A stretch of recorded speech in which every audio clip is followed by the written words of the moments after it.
नमस्कार, स्वागत है आपका हमारे चैनल में। मैं रानी गुप्ता आपके साथ। और इस वक्त बड़ी खबर आ रही है, गुजरात एटीएस ने ड्रग्स का बड़ा जखीरा पकड़ लिया है। दरअसल आपको बता दें कि ये जो गुजरात में ड्रग्स पकड़े गए हैं ये करीब 200 करोड़ के बता रहे हैं। लेकिन हैरानी की बात ये है कि इस ड्रग्स को मंगाने वाला पंजाब में बंद कैदी है। आपको बता दें कि पंजाब में आपकी सरकार है और वहां की कपूरथला जेल में नाइजेरियन कैदी बंद है और वो लगातार ड्रग्स का नेटवर्क जेल के अंदर बैठे बैठे चला रहा है। इसको लेकर के लोग सवाल उठा रहे हैं कि कैसे जेल में बंद कैदी जो है इस तरीके से ड्रग्स का नेटवर्क चला रहा है और पंजाब से ये ऑर्डर दिया जाता है कैदी के द्वारा, जो कि ड्रग्स इंपोर्ट होता है गुजरात में। अब इसको लेकर के लोगों ने आम आदमी पार्टी को घेरना शुरू कर दिया है। आपको बता दें कि पंजाब में आम आदमी पार्टी की सरकार है, भगवंत मान वहां के सीएम हैं और इसको लेकर के लोगों का यही कहना है कि क्या पंजाब पुलिस और आम आदमी पार्टी की सरकार की देखरेख में वो कैदी इस तरीके से जेल के अंदर बंद ये ड्रग्स का नेटवर्क चला रहा है। क्योंकि जब जेल में कोई कैदी बंद होता है तो उसके पास तमाम जो कांटेक्ट के साधन होते हैं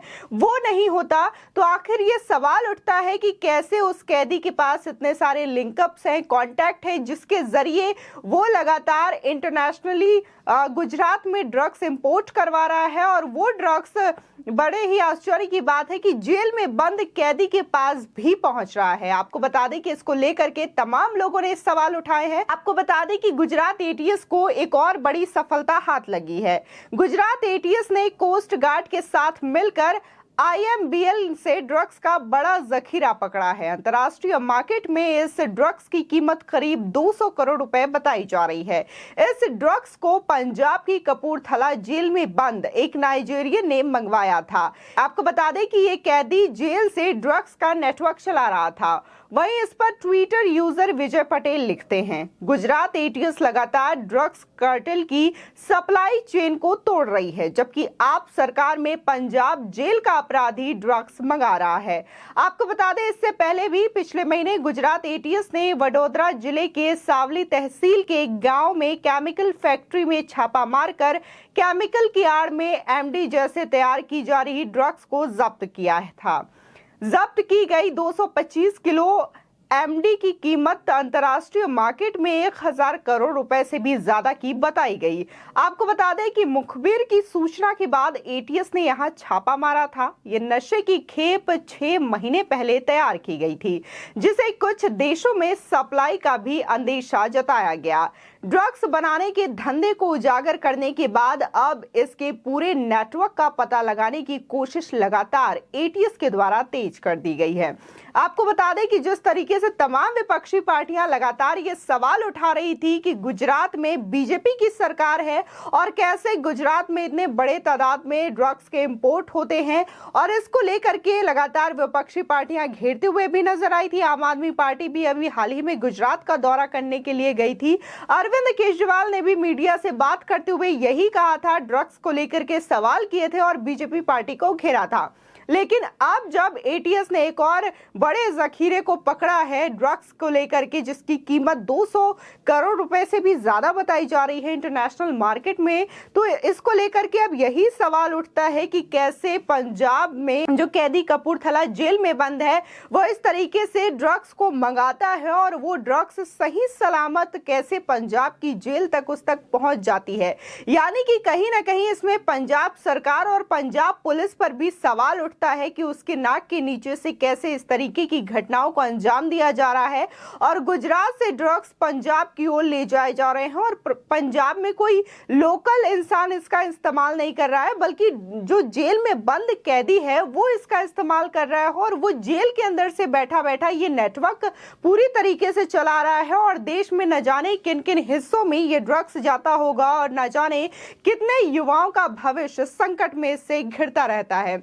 आपको बता दें, जहां लगातार पंजाब सरकार दिल्ली में नई आबकारी नीति को लेकर के हमेशा सवाल के घेरे में रही है कि कैसे नई आबकारी नीति को लागू करने के लिए उसमें युवाओं की जो शराब खरीदने की उम्र सीमा थी उसको भी घटाया गया। इसी के साथ ही हर गली गली में शराब के ठेके भी खोले गए। इसी के साथ ही देखने को मिला कि कैसे एक पे एक फ्री बोतल दे करके युवाओं की भविष्य के साथ खेलने की कोशिश की जा रही थी, उन्हें नशे में ढकेला जा रहा था। और कुछ इसी तरीके से पंजाब में देखने को मिल रहा है कि कैसे पंजाब में एक बंद कैदी इस तरीके से ड्रग्स मंगाता है और वो युवाओं के भविष्य को खतरे में डालता है।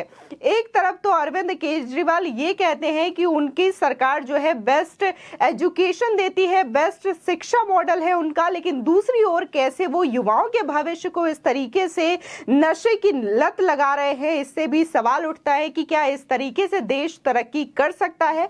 लगातार लोग सोशल मीडिया पर अरविंद केजरीवाल को इसको लेकर के घेरते हुए दिखाई दे रहे हैं और सवाल पूछ रहे हैं कि आखिर क्यों पंजाब पुलिस की देखरेख में बंद कैदी इस तरीके से ड्रग्स मंगा रहा है जो कि गुजरात से सप्लाई किया जा रहा है। आपको बता दें, वहीं गुजरात एटीएस के मुताबिक 2 दिन पहले सूरत क्राइम ब्रांच को इस मामले में सूचना मिली थी।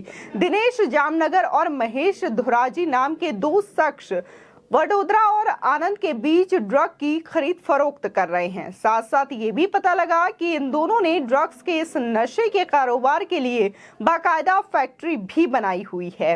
इस जानकारी के आधार पर सबसे पहले महेश धोराजी को सूरत से गिरफ्तार कर लिया गया और उसकी निशानदेही पर वडोदरा के पीयूष पटेल को गिरफ्तार किया गया।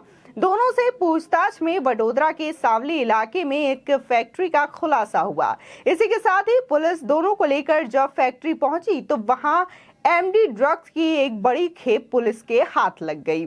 आपको बता दें कि कहने को तो सावली की इस कंपनी के कंस्ट्रक्शन काम और मशीनों का इंस्टॉलेशन चल रहा था, लेकिन नशे का कारोबार करने वाले इन दोनों आरोपियों ने इसे ड्रग्स का गोडाउन बना रखा था। बता दें, गुजरात एटीएस ने यहां से 225 किलो एमडी ड्रग्स बरामद की है। आपको बता दें, उधर पिछले दिनों दिल्ली पुलिस की स्पेशल सेल ने एक इंटरनेशनल ड्रग रैकेट का पर्दाफाश किया था। ये सिंडिकेट नार्को टेररिज्म से जुड़ा हुआ है। दिल्ली पुलिस की स्पेशल सेल ने 1200 करोड़ रुपए की ड्रग्स जब्त की है। इस ड्रग्स को बेचकर आने वाली रकम का इस्तेमाल हिंदुस्तान के खिलाफ आतंकी गतिविधियों में किया जाना था। बता दें, पुलिस ने ड्रग्स जब्त करने के साथ साथ 2 अफगानी नागरिकों को भी गिरफ्तार किया है। ड्रग्स की खेप पहले चेन्नई से लखनऊ और वहां से दिल्ली लाई गई थी। ये ड्रग्स दिल्ली से हरियाणा, पंजाब, हिमाचल प्रदेश और राजस्थान में सप्लाई की जानी थी।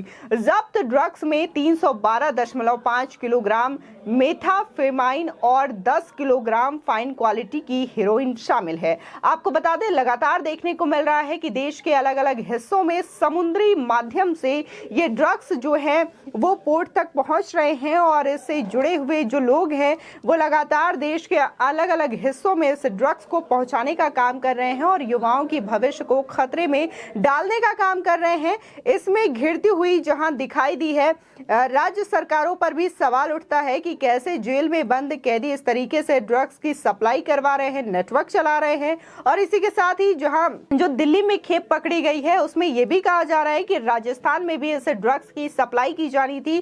तो इससे सवाल राजस्थान सरकार पर भी बनती है कि उनकी नाक के नीचे कैसे ड्रग्स की सप्लाई की जानी थी और उनको खबर भी नहीं थी। आपकी इस खबर पर क्या राय है, हमारे कमेंट सेक्शन में जरूर बताएं। आगे की और भी अपडेट के लिए चैनल को सब्सक्राइब करना ना भूलें।